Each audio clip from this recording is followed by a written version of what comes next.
How you doing? This is the guy from Pittsburgh. Well, yesterday I received this.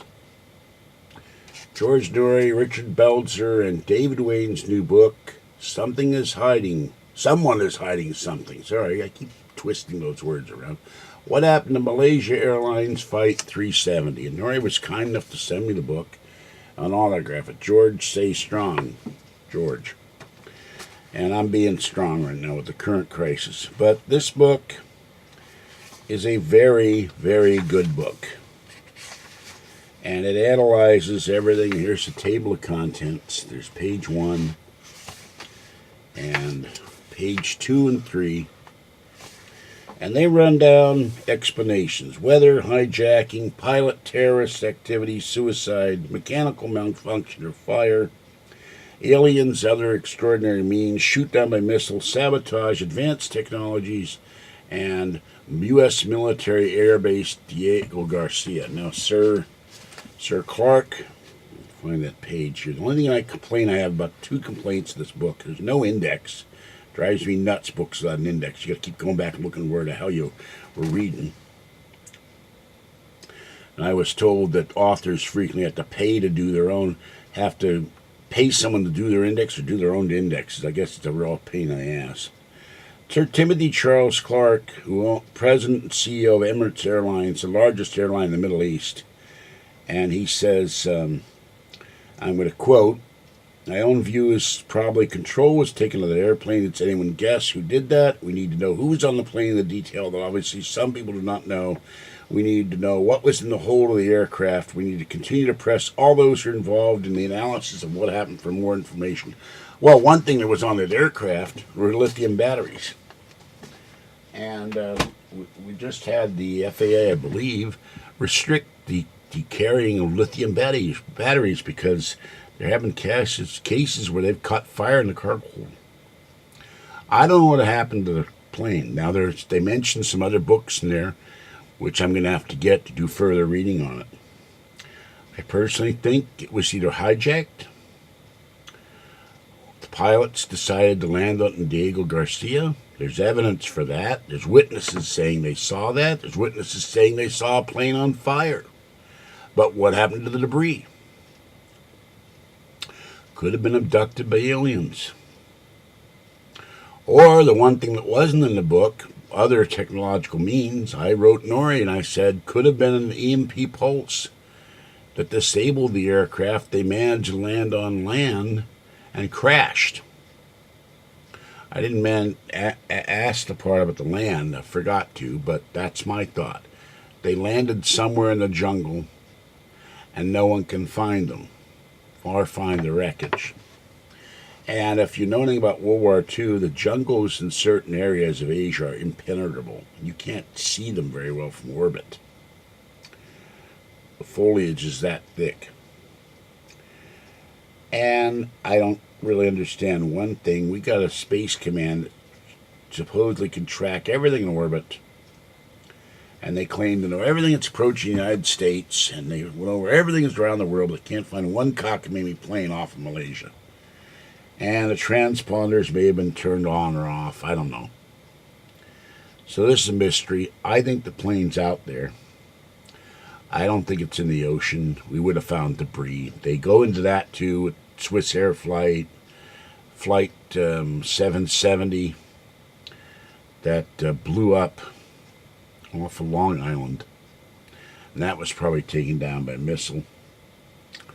And they go into all the explanations. You want to read a good book about this subject, this is a very good book. There are others out there, I'm sure.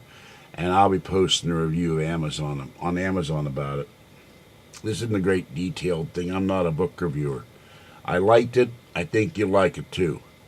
And I don't care how much Noory wrote or didn't write. People always say his books are ghost written.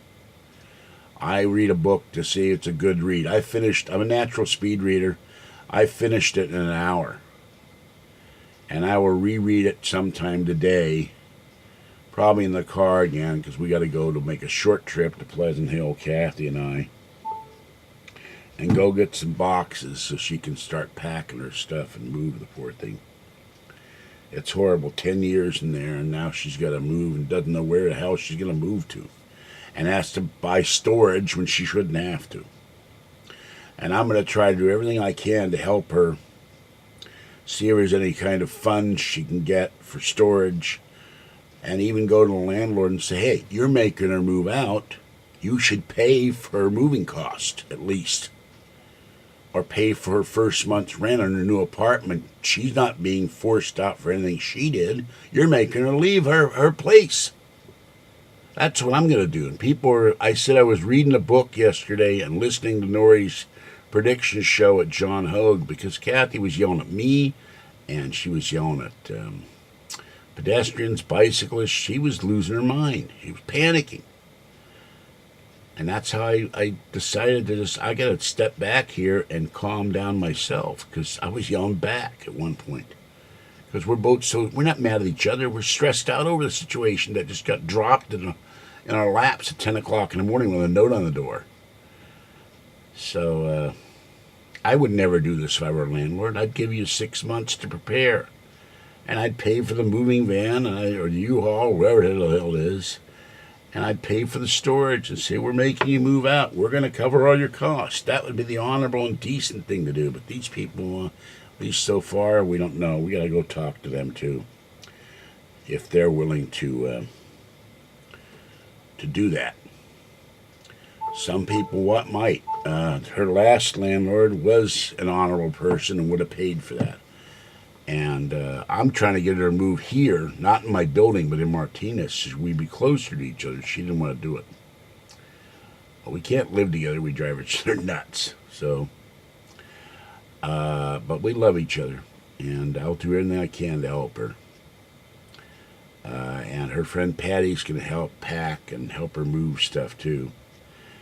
And, but if she has to, she can stay with me for a while. I'm not supposed to have people stay here more than so many days, but where's she going to go? Can't live in the Prius. And that's a nervous laugh. It's the last thing I needed was this, to add to all that, my own personal problems. Okay. I don't know what I'm going to do but another video right now because all that's on my mind is this thing with Kathy and her being evicted. Inside I'm going, ah! And she's going, ah! And the phone is going crazy. Why is my phone going nuts?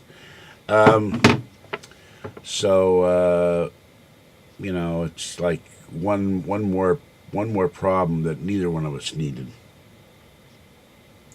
But I'm better at it than she is. I'm better at dealing with bureaucracy and people like landlords than she is, and I'm a lot calmer when I'm not panicking inside because it's like, oh my God, I can't believe they did what, sort of thing.